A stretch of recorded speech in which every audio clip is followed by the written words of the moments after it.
আল্লাহ রাব্বুল আলামিন বলেন, তোমরা যদি আমি আল্লাহকে স্মরণ করো, আমি আল্লাহ তোমাদেরকে স্মরণ করব।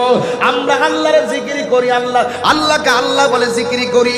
আমরা নামাজের মাধ্যমে আল্লাহকে স্মরণ করি, আমরা রোজার মাধ্যমে আল্লাহকে স্মরণ করি, আমরা যাকাতের মাধ্যমে আল্লাহকে স্মরণ করি, আমরা আল্লাহর নাম জিকিরের মাধ্যমে স্মরণ করি, আমরা ভালো কাজের মাধ্যমে আল্লাহকে স্মরণ করি।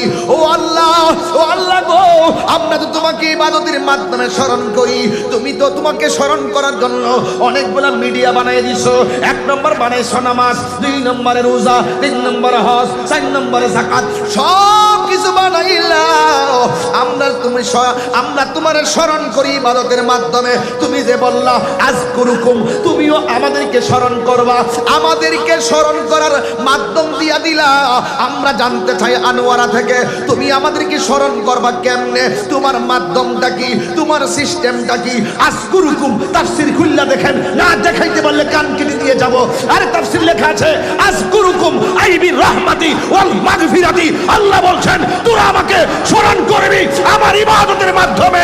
আমি তোদেরকে এতই মায়া করে বানিয়েছি, এতই দয়া করে বানিয়েছি। আমি আল্লাহ তোদেরকে স্মরণ করব তোদের গুনাহগুলো ক্ষমা করার মাধ্যমে, ক্ষমা করার মাধ্যমে। জিজ্ঞাসা সুবহানাল্লাহ।